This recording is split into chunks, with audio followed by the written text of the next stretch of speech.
Hello, welcome back. Thermodynamics का discussion कर रहे थे हम। कुछ टॉपिक्स डिस्कस किए थे ऑलरेडी। तो ये जो भी वर्ड्स थे इनको तुम टर्मिनोलॉजी के अंडर में रखो कि ये सब टर्मिनोलॉजीज ही है जो तुम्हें पता होनी चाहिए। राइट। पता होनी चाहिए, उनके बारे में पता होना चाहिए। मे बी डेफिनेशन याद रखो। तो यहाँ से बाकी था एडियाबैटिक वॉल। क्या होती है एडियाबैटिक वॉल? अब ये इसमें ये पढ़ा था हमने, different types of system. Open system, close system, isolated system, है ना। तीन तरह के सिस्टम हमने पढ़े थे। तो उसी में लेट से ये क्लोज्ड सिस्टम की ही बात है कि सिस्टम पूरी तरह से क्लोज है तो उसकी जो वॉल्स है वो कैसी है। सो दो तरह की वॉल्स पॉसिबल है, एक है एडियाबैटिक वॉल, दूसरी वाली है डायथर्मिक वॉल। सो एडियाबैटिक वॉल किस तरह की वॉल होती है? एडियाबैटिक वॉल ये वो वॉल होती है no heat exchange is allowed. मतलब ये अपने आर पार हीट को नहीं जाने देगी। अब हीट को नहीं जाने देगी तो टेम्परेचर का क्या होगा? टेम्परेचर कांस्टेंट रहेगा, राइट। तो ऐसा लिख दो delta T equal to zero, या तो टेम्परेचर इक्वल टू कांस्टेंट, ऐसा भी कह सकते हो। फिर हीट एक्सचेंज ही अलाउ नहीं कर रही है वॉल। बाउंड्री वॉल कह दो, बाउंड्री कह दो, कोई कोई बुक्स इसको बाउंड्री वर्ड से भी कहती है। तो अब ये एडियाबैटिक वॉल हीट एक्सचेंज ही अलाउ नहीं कर रही है, तो मैटर एक्सचेंज भी अलाउ नहीं करेगी। So no matter can be exchanged. Right. So ये सब खासियतें हैं एडियाबैटिक वॉल की। पहली खासियत no heat exchange is allowed. दूसरी खासियत delta T equal to zero या टी इक्वल टू कांस्टेंट कह दो। तीसरी खासियत no matter can be exchange. Right. So adiabatic wall is a thermodynamic boundary that prevents heat transfer, right? Heat exchange is not allowed between the system and the surroundings, और उस वजह से ये सारे conclusions। इसका बेस्ट एग्जांपल है thermos flask. Thermos flask कह दो, आइस बॉक्स कह दो, रेफ्रिजरेटर्स के दरवाजे या चारों साइड्स कह दो। राइट। ना बाहर से हीट अंदर आ सकती है, ना अंदर से हीट बाहर जा सकती है। थर्मोस फ्लास्क हम चाय भर के रखते हैं तो गर्म चाय काफी लंबे तक टाइम तक गर्म रहती है। अगर ठंडा पानी जूस भरकर रखते हैं तो वो काफ़ी लंबे टाइम तक ठंडा रहता है। क्यों? क्योंकि हीट एक्सचेंज अलाउड नहीं है। अब ऐसा मत कहना कि जो वैक्यूम फ्लास्क की बाउंड्री है वो अगर एडियाबैटिक है तो फिर पानी तो ठंडा नहीं होना चाहिए। हाँ, आइडियल कंडीशन में तो पानी ठंडा नहीं होना चाहिए, बट ऐसी आइडियल कंडीशंस एग्जिस्ट नहीं करती है। हम एकदम परफेक्टली एडियाबैटिक वॉल ऐसा कुछ एग्जिस्ट नहीं करता। हाँ, काफ़ी हद तक एडियाबैटिक है कि तुम सेलो कंपनी ले लो या कोई स्टैंडर्ड और कोई कंपनी ले लो, तो उनकी फ्लास्क के अंदर पानी रखोगे तो वो लेट से सुबह रखा है 7 बजे तो शाम के 7 बजे तक, रात के 11 बजे तक गर्म रहेगा। बट कोई गारंटी नहीं है कि हमेशा के लिए सेम टू सेम मेंटेन होगा। तो परफेक्टली एडियाबैटिक वॉल तो कोई भी नहीं है। दूसरी वाली है डायथर्मिक वॉल। डायथर्मिक वॉल के बारे में, राइट, टेम्परेचर कांस्टेंट। ये वो वॉल है जो टेम्परेचर कांस्टेंट मेंटेन करती है, delta T equal to zero. Right. अब टेम्परेचर कांस्टेंट मेंटेन करना है तो for sure heat exchange is allowed. Right. Heat exchange is allowed. और रिगार्डिंग मैटर क्या कहेंगे हम कि मैटर एक्सचेंज, मैटर का एक्सचेंजिंग अलाउड है कि नहीं है? नहीं है। Matter exchange not allowed. Right. So ये खासियत है डायथर्मिक वॉल की। A diathermic wall is a thermodynamic boundary that allows heat energy to pass through. So heat exchange allowed, right, between system and the surroundings while preventing the exchange of matter. Pressure cooker कह दो, right. Pressure cooker का जो boundary है matter exchange allow नहीं करता है, heat exchange allow करता है। प्रेशर कुकर में से हीट बाहर जा सकती है, हीट अंदर आ सकती है। थोड़ा बहुत वो जब वो सीटी बजती है तो पानी भी निकलता है, बट उसको इग्नोर कर दो। जैसा कि मैंने कहा कि वो परफेक्टली डायथर्मिक या एडियाबैटिक ऐसा तो कुछ नहीं होता है। टेम्परेचर कांस्टेंट, हाँ, अंदर एक कांस्टेंट टेम्परेचर में पानी उबलते रहता है, खाना पकते रहता है। एग्जाम्पल है metal container of hot water where the metal allows the heat flow from the water to the surroundings and cooling the water. So diathermic wall, metal की wall, कुकर की wall diathermic है। फिर next आता है zeroth law of thermodynamics. Already मैंने कहा कि zeroth law of thermodynamics जो है वो हमको टेम्परेचर के बारे में आइडिया देता है। फर्स्ट लॉ क्या कहता है? फर्स्ट लॉ किसके बारे में था? फर्स्ट लॉ हीट फ्लो के बारे में था कि if two bodies are in contact with one another the heat will flow from one body to other body, right? But अब इसके अंदर कुछ क्वेश्चंस खड़े हुए, क्या उल्टा भी हो जाएगा? ए से बी में हीट जा रही है तो क्या बी से बी ए में हीट आएगी? सो हीट फ्लो से रिलेटेड फर्स्ट लॉ है, और कॉन्फ्लिक्ट अराइज करता है फर्स्ट लॉ ये रहा। क्या heat supplied is equals to mechanical work done, पर mechanical work done is equals to heat supplied, या तो heat supplied by A to B spontaneously, तो क्या B से भी A में आ जाएगी? सो ये सारे कुछ क्वेश्चंस खड़े होते हैं फर्स्ट लॉ में, इसीलिए फिर बाद में जीरोथ लॉ इन्वेंट हुआ। जीरोथ लॉ टेम्परेचर के बारे में आइडिया देता है। जीरोथ लॉ हमको ये क्लियरली बताता है कि भाई टेम्परेचर वो क्वांटिटी है जो थर्मल इक्विलिब्रियम एस्टैब्लिश करके देगा। Temperature is a quantity which will establish a thermal equilibrium between the two bodies. Conversely law को हम ऐसे भी कह सकते हैं कि भाई A is in thermal equilibrium with B, A is in thermal equilibrium with C, so for sure B and C are also in thermal equilibrium with one another. So ये एक स्टेटमेंट है। ये पिक्चर को भी तुम statement के form में लिख सकते हो कि ए और बी थर्मल इक्विलिब्रियम में है, मतलब इसका और इसका टेम्परेचर सेम है, right? Let's say T A T B दोनों इक्वल है, फिर टी ए टी सी ये दोनों भी इक्वल है, तो obviously T B will be equal to T C, right? ये भी एक स्टेटमेंट है जीरोथ लॉ ऑफ थर्मोडायनामिक्स का। So according to zeroth law when the thermodynamic systems A and B are, ठीक है, ये इसी चीज को सेंटेंस में लिखा हुआ है। फिर जीरोथ लॉ को हम ऐसे भी लिख सकते हैं कि heat flows spontaneously from body at high temperature to low temperature, but converse is not true.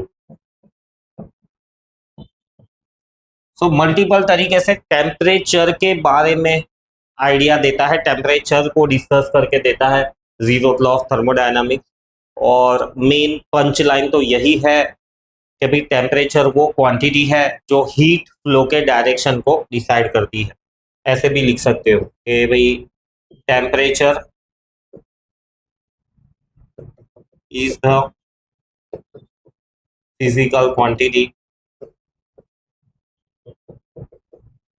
that decides the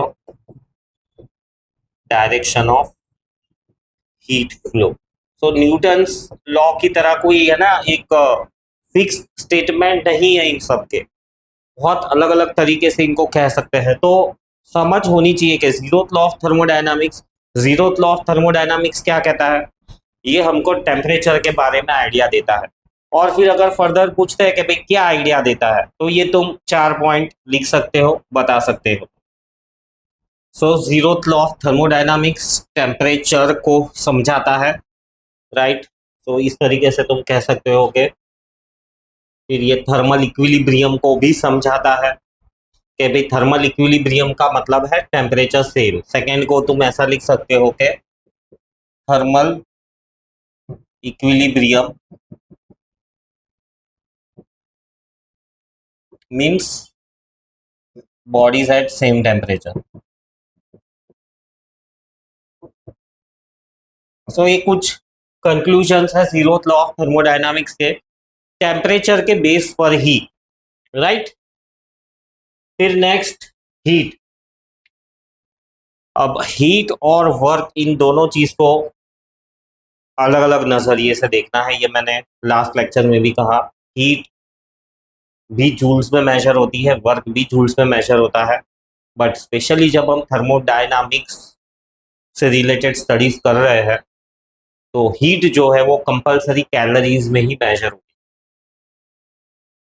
और हीट का कुछ स्पेसिफिक मतलब भी है, वर्क का भी एक स्पेसिफिक मतलब है। तो हीट का मतलब है कि energy exchange due to temperature difference, right. Heat को ऐसा कह सकते हो कि energy exchanged due to temperature difference. So temperature difference की वजह से एनर्जी का फ्लो हो रहा है तो तुम उसको हीट नाम दोगे। कंपलसरी ये कैलोरीज में ही मेजर करनी है, ये चीज एकदम याद रखनी है, राइट। हीट। साइन कन्वेक्शन भी बहुत जरूरी है, बहुत सारे क्वेश्चंस है। दिया है तो पॉजिटिव, ये तुम याद रख सकते हो मे बी खुद के तरीके से भी कि heat given is positive, heat दी है तो पॉजिटिव, निकाल ली है तो नेगेटिव। सिंपल। कि हीट एडेड, राइट। मैं मेरी तरह से लिखूं तो दिया है मतलब हीट दी है, कुछ भी मतलब ये heat, internal energy, work done, इन सब के लिए जो साइन कन्वेक्शन है उन सब के लिए ये एप्लीकेबल है। तो हीट हम देख रहे हैं, फिर इसके बाद में हम वर्क डन भी देखेंगे, फिर उसके बाद में हम इंटरनल एनर्जी भी देखेंगे। तो सब जगह पर ये चीज कॉमन है। तो ये मेरा तरीका है एकदम आसानी से याद रखने के लिए कि कंफ्यूजन ना हो। दिया है तो पॉजिटिव, लिया है तो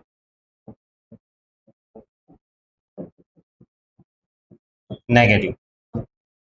मतलब हीट दिया है सिस्टम को तो पॉजिटिव, हीट लिया है या निकाल लिए हीट तो नेगेटिव। साइन कन्वेक्शन याद रखो हीट के बारे में, energy exchange between the system and the surroundings due to temperature difference, right. गर्म गर्म पानी के अंदर कुछ ऑब्जेक्ट रख दो तो वर्क डन होगा कि हीट फ्लो होगी, हीट फ्लो होगी, है ना। टेम्परेचर डिफरेंस है तो हीट फ्लो होगी। अब इस बोर्ड को मैं अगर हाथ से प्रेस करूं तो वर्क डन होगा कि हीट होगी। टेम्परेचर डिफरेंस तो है, मेरा हाथ थोड़ा कम टेम्परेचर पे है, ये स्क्रीन का टेम्परेचर थोड़ा ज्यादा रहता है, तो हीट फ्लो तो होगी टेम्परेचर डिफरेंस की वजह से, एज वेल एज क्योंकि मैं प्रेशर डाल रहा हूँ स्क्रीन पे तो work done, mechanical work done भी होगा।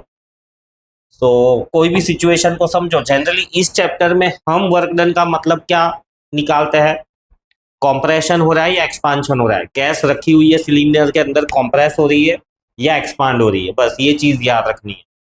और उसके हिसाब से ही हमें ये सब चीज़ों को समझना है। और कोई एग्जाम्पल ज़्यादा ज़्यादा कुछ कोरिलेट नहीं करता है, बट गैस का कंप्रेस होना, राइट। बलून में गैस भरी हुई है उसको प्रेस करना है, बलून में गैस भरी हुई है उसको एक्सपांड होने देना है, मतलब बलून को अपने आप फूलने देना है।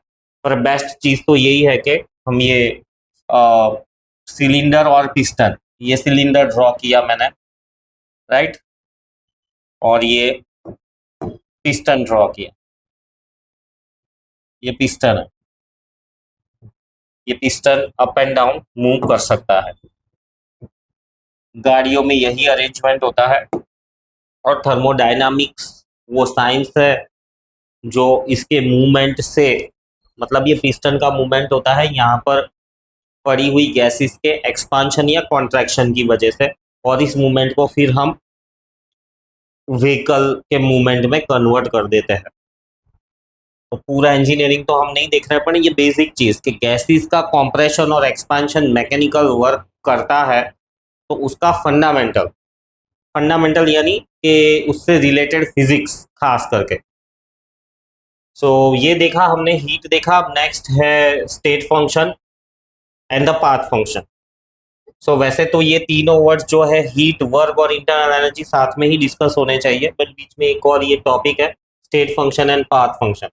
सो स्टेट फंक्शन, स्टेट फंक्शन का मतलब है कि current state of the system.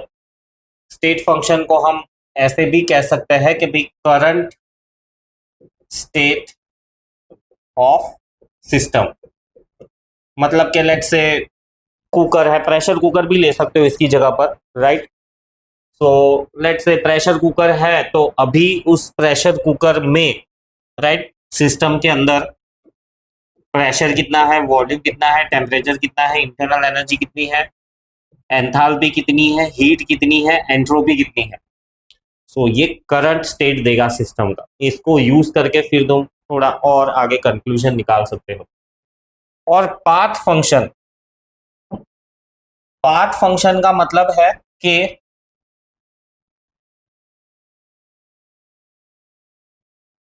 To change state from T1 V1 T1 U1 to T2 V2 T2 U2 so on. इन सभी चीजों को चेंज करने के लिए जो तरीका यूज होता है उसको हम कहते हैं फास्ट पाथ फंक्शन। ये ऑलरेडी मैंने लास्ट टाइम भी समझाया था, मैं फिर से वो भी रिवाइज करवा देता हूँ कि कोई कंफ्यूजन नहीं होना चाहिए। ये रहा, यहाँ पर मैंने बताया था स्टेट 1 है, और इस स्टेट 1 से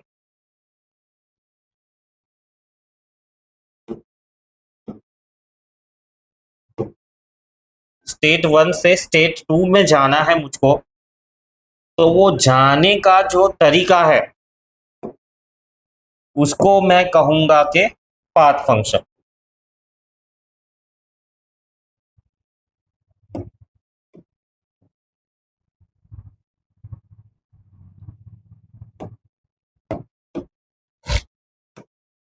समझो इस चीज को।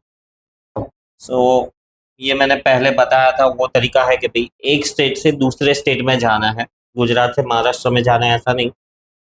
Conditions of pressure, volume, temperature, internal energy, enthalpy, heat, entropy. वैसे अभी तो हम एंथैल्पी और एंट्रोपी के बारे में डिस्कस नहीं कर रहे, बराबर। एंथैल्पी और एंट्रोपी तुम इसमें से हटा सकते हो चाहो तो करंट से स्टेट से ये वाला स्टेट लाने का जो तरीका है उसको हम कहते हैं पाथ फंक्शन। सो स्टेट फंक्शन मतलब the values of such variables, current values के भी, प्रेशर की वैल्यू क्या है, वॉल्यूम की वैल्यू क्या है, उसको हम कहेंगे स्टेट फंक्शन। अभी स्टेट क्या है, तो भाई रूम के अंदर टेम्परेचर 42 डिग्री पहुंच चुका है, प्रेशर थोड़ा सा एटमोस्फियर से कम है, तो ये स्टेट है इस रूम का। ठीक है, अब इसको अगले स्टेट में लेके जाना है। भाई 42 डिग्री पहुंच चुका है, ठीक है, एयर कंडीशनिंग चालू कर दो, टेम्परेचर को 28 लेकर आओ, दरवाजे बंद कर दो, प्रेशर पंप चालू करो, राइट, एटमोस्फेरिक प्रेशर को नॉर्मल कर दो। एरोप्लेन में होता है ऐसा, एरोप्लेन सडन ग्राउंड लेवल से बहुत हाइट पकड़ लेता है, तो बाहर का प्रेशर कम, चैम्बर का प्रेशर एडजस्ट करना पड़ता है। बहुत ज़्यादा भी नहीं होना चाहिए, बहुत कम भी नहीं होना चाहिए। बहुत ज़्यादा होगा एरोप्लेन फट जाएगा, बहुत कम होगा पैसेंजर्स को अंदर सांस लेने में प्रॉब्लम होगी, और होती भी है काफ़ी बार। जैसे ही एरोप्लेन ऐसा टेक ऑफ करता है तुम्हें फील होता होगा कानों में, सर दर्द भी थोड़ा सा लाइट होता है, right. So current state, new state, और वो करने के लिए जो तरीके हैं हमारे पास उसको हम कहते हैं पाथ फंक्शन। दो ही पाथ फंक्शन है, या तो हीट कम ज्यादा करो या तो वर्क करो। इन सब चीजों को चेंज करके इधर लाने में, या इन सब चीजों को चेंज करके ऐसा करने में दो ही तरीके हैं, या तो हीट दो निकालो या तो वर्क करो। अब हीट दो या निकालो मतलब एयर कंडीशनिंग चालू किया तो मैंने हीट निकालनी स्टार्ट की, अगर मैंने रूम हीटर स्टार्ट कर दिया होता तो मैंने हीट देनी स्टार्ट की। कन्वर्सली वैक्यूम पंप स्टार्ट किया या प्रेशर पंप स्टार्ट किया तो क्या हुआ, कॉम्प्रेशन शुरू हो गया, मतलब एरोप्लेन के अंदर हवा भरने लगी, कॉम्प्रेशन होने लगा, राइट। तो वो है state function, path function. State function are the thermodynamic properties depending only on a system's current state independent of the path taken. मतलब यहां से यहां बदलने में क्या हुआ उससे हमको कुछ लेना देना नहीं है। यहाँ पर जो स्टेट था, यहाँ पर जो स्टेट था, इसको हम कहते हैं thermodynamic state function. Thermodynamic state function, macroscopic state function, ये कुछ सिनोनिम्स कह दो।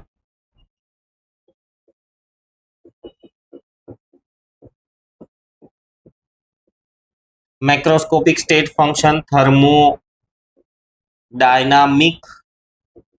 स्टेट फंक्शन या सिर्फ स्टेट फंक्शन, ये सारे कुछ वर्ड है, राइट। हीट के बारे में देखा, अब आते हैं वर्क। तो मैंने कहा कि ये चैप्टर के अंदर जो हम वर्क कह रहे हैं, इसका मतलब ये नहीं एक जगह से दूसरी जगह पर चलकर जाना, या इसका मतलब ये भी नहीं है कि जमीन से किसी चीज को उठाकर हाइट पे रखना। यहाँ पर वर्क का मतलब यही है, या तो कॉम्प्रेशन या तो एक्सपांशन, क्योंकि ये जो टॉपिक है थर्मोडायनामिक्स, राइट, खास करके इंजिन्स, हीटिंग, तो तुम्हें पता ही है, इंजन कह दो तो हीट से ही काम करते हैं, एयर कंडीशनर्स कह दो हीट का ही काम करते हैं या हीट से ही काम करते हैं। भले बिजली सप्लाई होती है बट इनडायरेक्टली ये लोग हीट को ही एक्सचेंज करते हैं। सो कॉम्प्रेशन और expansion is a fundamental part of so many things. जैसे जैसे पढ़ते जाओगे या उन टॉपिक्स को देखोगे तो तुम्हें समझ में आएगा। जैसे एयर कंडीशनर की बात करें तो तुमने सुना होगा आउटडोर यूनिट, बाहर जो डब्बा रखा होता है उसमें कॉम्प्रेसर होता है। तो कॉम्प्रेसर क्या होता है, वो यही काम करता है। ये मोटर लगी हुई होती है, मोटर की वजह से जो गैस है उसको प्रेस करता है, एक्सपांड होने देता है, प्रेस करता है, एक्सपांड होने देता है, तो उस वजह से कूलिंग आता है। सेम वे कार में भी क्या होता है, यहाँ पर फ्यूल फटता है, ये ऊपर जाता है, फिर वापस एग्जॉस्ट निकल जाता है, ये नीचे आता है। तो ये फंडामेंटल चीज है, कॉम्प्रेशन एक्सपांशन बहुत सारी चीज होगी। So work is the energy transfer, heat भी एनर्जी ट्रांसफर था, but work is the energy transfer due to between the system and its surroundings due to compression or expansion. So that is the work. Heat भी energy transfer ही है but due to temperature difference. Work is a path function. हाँ, work जो है state को दूसरे state में पहुंचाने के लिए हेल्प करता है, तो उसको एक स्पेशल वर्ड दिया गया है, path function, right. Types of work, expansion और कॉम्प्रेशन, दो तरह के वर्क होते हैं। पीवी वर्क ही है, इसको हम अभी आगे की स्लाइड्स में देखेंगे कि ये वर्क डन एक्सपांशन और कॉम्प्रेशन में और गहराई में जाएंगे कि कॉम्प्रेशन क्या होता है, एक्सपांशन में क्या होता है। Sign convection most important. तो मैंने ये जो वर्ड कहा, राइट, दिया है तो positive. Same way work, work तुमने किया है, मतलब प्रेस किया है, तुम ही करोगे प्रेस, तभी ये कॉम्प्रेशन होगा। गैस खुद ब खुद प्रेस नहीं होने वाली, समझ में आया। हाँ, एक्सपांशन खुद से हो सकता है बट प्रेसिंग किया है वो तुमने ही किया है, तुम ही प्रेस करोगे तो बलून का वॉल्यूम कम होगा। So work done on the system positive, दिया है, वर्क किया है उसके ऊपर कि भाई प्रेस करो, और खुद ब खुद जो होता है वर्क, यानी खुद सिस्टम ही अपने आप एक्सपांशन कर ले, मतलब गर्म करो तो फॉर श्योर जैसे इसको गर्म करोगे ये ऊपर ही जाएगा, प्रोवाइडेड दैट कि यहाँ पर हम काउंटर प्रेशर नहीं लगा रहे। So work done by the system is negative, work done on the system is positive, right, इसको ही याद रखो, पॉजिटिव। और ये एक्सपांशन हो रहा है, work done by the system is negative. ये सिस्टम है, ये सिस्टम है, ये अंदर वाला जो हिस्सा है वो सिस्टम है, और बाहर का जो हिस्सा है सराउंडिंग। ये जो ड्राइंग दिख रही है ना, उसके अलावा जो बाहर का हिस्सा है वो सराउंडिंग। सिंपल। फिर नेक्स्ट आता है internal energy. Internal energy state function है कि path function? Internal energy is a state function, ठीक है। इंटरनल एनर्जी का मतलब एक तरह से तुम कह दो टेम्परेचर। इंटरनल एनर्जी का पहली चीज जो तुम्हें याद रखनी है वो ये है कि it is sum total of kinetic energy plus potential energy, we call it as a internal energy. Body के अंदर जितने भी मॉलिक्यूल्स है, हर किसी की काइनेटिक एनर्जी, हर किसी की पोटेंशियल एनर्जी ऐड कर दो, उसको हम कहेंगे total internal energy. Internal energy of the ideal gas is just because of the kinetic energy. क्यों? क्योंकि आइडियल गैस क्या होती है? आइडियल गैस वो होती है कि जिसके अंदर no intermolecular force of interaction. Interaction को नहीं, अट्रैक्शन ही होता है, तो अट्रैक्शन ही वर्ड यूज करता है। attraction, no intermolecular force of attraction, hence UP is equals to 0. Internal energy of the real gas, तो रियल गैस का तो यही फॉर्मूला है कि भाई मॉलिक्यूल्स के बीच में जो एट्रैक्शन रिपल्शन है वो तो होता ही है। तो internal energy of the real gas is kinetic energy plus potential energy. State function है ये internal energy, yes it is a state function, right. मतलब इंटरनल एनर्जी समथिंग थी, समथिंग हो गई, ठीक है हो गई, कैसे हुई उससे हमको कुछ लेना देना नहीं। यहां पर भी वही चीज याद करनी है कि इंटरनल एनर्जी इंक्रीज हुई है तो पॉजिटिव लेना है, इंटरनल एनर्जी डिक्रीज हुई है तो नेगेटिव लेना। इंटरनल एनर्जी इंक्रीज कब होगी? जब टेम्परेचर बढ़ेगा। तो इंक्रीज हुई है मतलब ये भी कह सकते हो कि टेम्परेचर बढ़ा है, और डिक्रीज हुई है तो ये भी कह सकते हो कि टेम्परेचर ऑफ द सिस्टम घटा है। टेम्परेचर बढ़ा है तो उसका रीजन क्या होगा? टेम्परेचर कैसे बढ़ा होगा? Work done on the system, तुमने गैस को प्रेस किया, राइट। तो कॉम्प्रेशन कह सकते हो, कॉम्प्रेशन कॉम्प्रेशन किया है तुमने, राइट। तो टेम्परेचर बढ़ जाएगा, गैसेस को जब भी हम प्रेस करते हैं ना तो गर्म हो जाती फॉर श्योर। और कॉम्प्रेशन किया है, या ऐसा भी कह सकते हो कि तुमने हीट गिवन टू सिस्टम, तुमने हीट भी दी हुई है। अगर कॉम्प्रेशन नहीं हुआ है, अगर ये नहीं हुआ है तो मे भी तुमने हीट दी हो सिस्टम को। तो कई तरीकों से तुम इसको एक दूसरे के साथ लिंक कर सकते हो। तो थोड़ा एक ब्रॉडर आइडिया रखो कि भाई पॉजिटिव है इंटरनल एनर्जी, इंटरनल एनर्जी बढ़ी है तो बढ़ने का रीजन क्या है? इंटरनल एनर्जी बढ़ी है मतलब काइनेटिक एनर्जी बढ़ी है, काइनेटिक एनर्जी बढ़ने का रीजन एक ही है, टेम्परेचर। टेम्परेचर कैसे बढ़ा है? मे बी कॉम्प्रेशन किया है, मे बी हीट दी है, राइट, इसीलिए टेम्परेचर बढ़ा है। एंड सेम वे टेम्परेचर कम हुआ है मतलब या तो गैस को ऑटोमेटिकली एक्सपांड होने दिया है,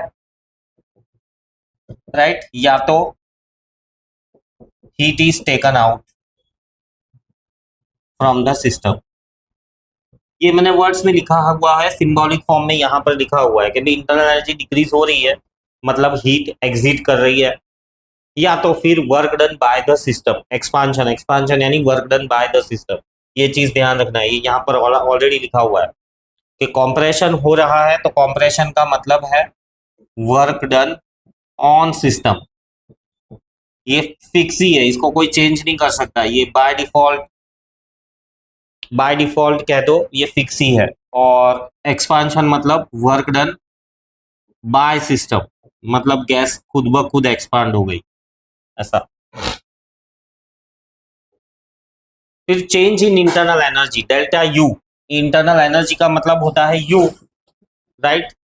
बट सिर्फ इंटरनल एनर्जी से ज्यादा हम इंटरेस्टेड है चेंज में, क्योंकि अक्सर जो भी थर्मोडायनामिक सिस्टम्स है, इंजिन्स कह दो, एरोप्लेन का इंजन कह दो, रेफ्रिजरेटर कह दो, एयर कंडीशनर कह दो, ये थर्मोडायनामिक सिस्टम्स में हमको सिर्फ उसका स्टेट क्या है उससे हमको कुछ लेना देना नहीं है।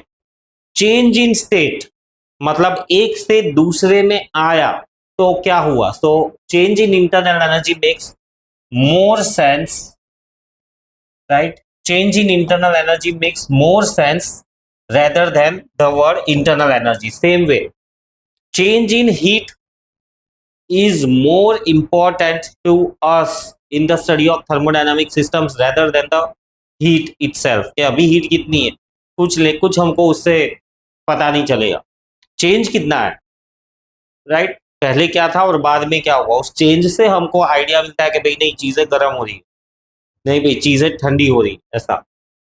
और same for work done, same for temperature, कि चेंज जो हुआ है वो हमें ज्यादा इंपॉर्टेंट है in order to study the thermodynamic systems. Change in internal energy के बारे में, change in internal energy is denoted by delta U. Heating the cylinder containing the gas or keeping the cylinder in contact with the body at a higher temperature, some heat flows from the hotter body to the gas. On the account of the temperature difference, therefore internal energy of the gas increases. तो ये increase का example है ना। क्या कहा है कि भाई जो भी सिस्टम है उसको हीट दो, मे बी डायरेक्टली दो, मे बी इनडायरेक्टली दो, so internal energy of the gas will increase. Indirectly this is nothing but the expansion, ये जो पीछे लिखा वही है, बस शब्द थोड़े कहते हैं ना ट्विस्ट कर दिए, मतलब तो वही है। अगर गैस को किसी ठंडी चीज के संपर्क में रखा गया होता, अब गैस मतलब सिर्फ गैस निकाल के नहीं रखनी है, ये जो दिख रहा है ना ये पूरा ठंडे में रख दो या ये पूरा गर्म में रख दो, ऐसा सिर्फ गैस निकाल के नहीं रखनी है। सो गैस को अगर गैस लिखा हुआ है वहां पर सिस्टम वर्ड भी लिख सकते हो, राइट। यहाँ लिखा है देखो हीटिंग द सिलेंडर, और यहाँ पर ऐसा लिखो कि इफ द सिलेंडर वेर, तो गैस की जगह पे ये वर्ड सब्स्टिट्यूट कर सकते हो, या समझ भी लो कि भाई ठीक है गैस लिखा हुआ है इसका मतलब सिर्फ गैस नहीं, थोड़ा कॉमन सेंस यूज करने का। सो अगर सिलेंडर को ठंडे टेम्परेचर में रखा हुआ है तो हीट गैस में से बाहर निकलेगी, अल्टीमेटली टेम्परेचर गिरेगा, अल्टीमेटली इंटरनल एनर्जी कम होगी।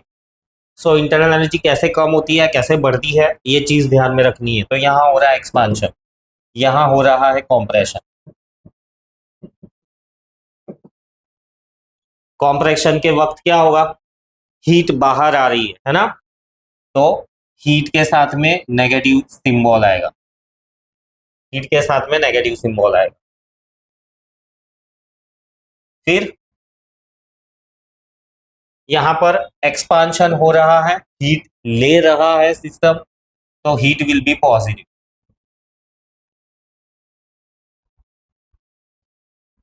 वर्क डन के बारे में क्या, अब दोनों जनरली तो एक साथ नहीं, मतलब एक्सपांशन करना है, राइट, तो या तो पिस्टन को खुद खींचो, वर्क डन हुआ वो, या तो फिर उसको गैस पे रख दो, हीट हो गई। तो दोनों ही एक साथ नहीं, मतलब वर्क भी कर रहे हो और हीट भी दे रहे हो।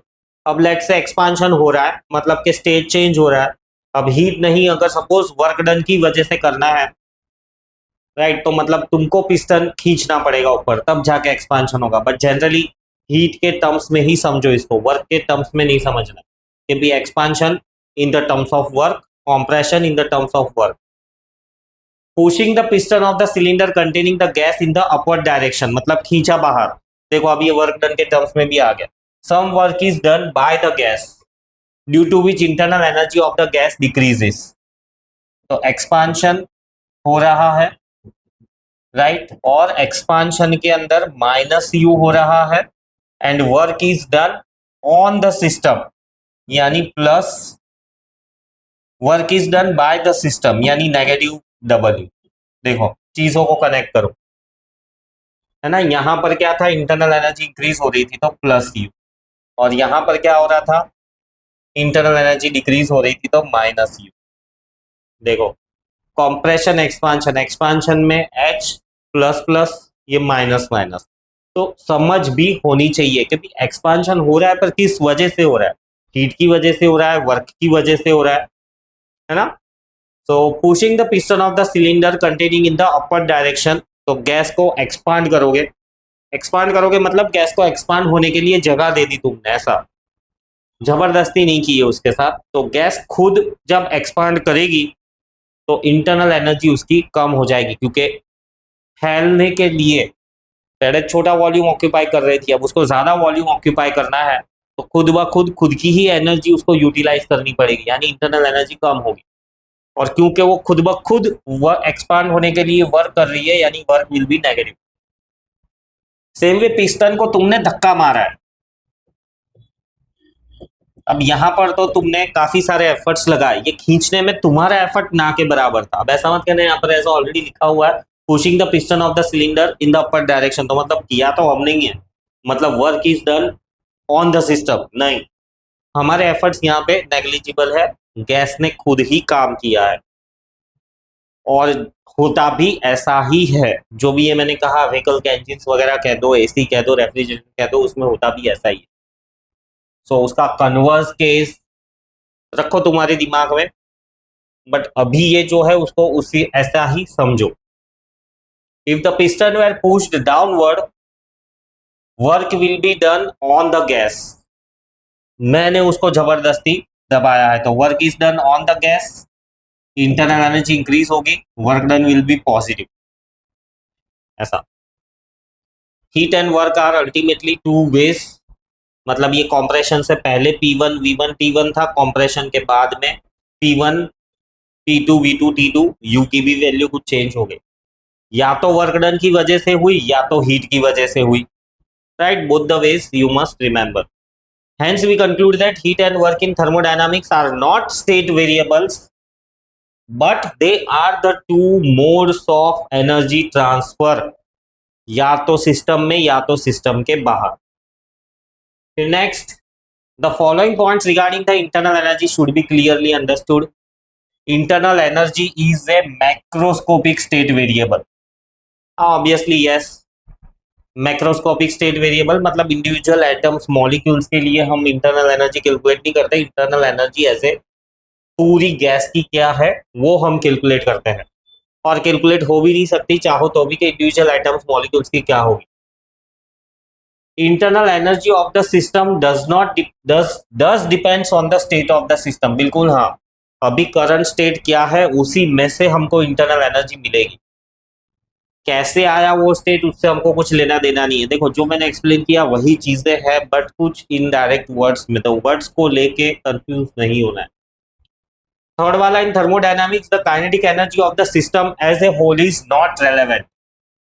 मतलब ट्रक के अंदर गैस भरी हुई है, ट्रक जा रही है, तो ट्रक की काइनेटिक एनर्जी से हमको कुछ लेना देना नहीं है। जिस कंटेनर में गैस है वो भी ट्रक ही है, कुछ लेना देना नहीं है उसकी काइनेटिक एनर्जी से। जो गैस है उसका मॉलिक्यूलर मोशन कितना है, उसकी पोटेंशियल एनर्जी कितनी है, उससे हमको इंटरनल एनर्जी मिलने वाली है। So the internal energy of the real gas can be changed by changing any of the macroscopic state variable. कौन से है मैक्रोस्कोपिक स्टेट वेरिएबल? पीवीटी, मास, एंट्रोपी, एंथैल्पी, ये सब चेंज करके हम इंटरनल एनर्जी चेंज कर सकते हैं। Internal energy of the ideal gas consist of only kinetic energy, ये भी मैंने बताया कि जो आइडियल गैस होती है उसमें मॉलिक्यूल्स के बीच में फोर्स ऑफ अट्रैक्शन जीरो मान के चलते हैं, तो अल्टीमेटली उसकी इंटरनल एनर्जी सिर्फ काइनेटिक एनर्जी से बनी हुई होगी। बट रियल गैसेस में फोर्स ऑफ अट्रैक्शन तो होता है, सो इंटरनल एनर्जी काइनेटिक के साथ साथ पोटेंशियल की भी बनी हुई होती है। फिर काफ़ी है आज के लिए इतना, नेक्स्ट लेक्चर में और आगे डिस्कशन कंटिन्यू करेंगे। बट यहाँ पर जो है ये एक इंट्रोडक्शन कह दो या पार्ट 1 जो कि तुमको पूरा फिंगर टिप्स पे होना चाहिए। यहाँ तक शब्द सारे इंस्टेंटली पता होने चाहिए, तो जाके आगे वाले जो हिस्से हैं वो पता चलेंगे, राइट? तो इसको ढंग से रिवाइज करो, मेमोराइज कर लो जो चीज़ें मेमोराइज करनी है, साइन कन्वेक्शंस वगैरह। ठीक है, फिर नेक्स्ट लेक्चर में मिलते हैं। सी यू, बाय बाय।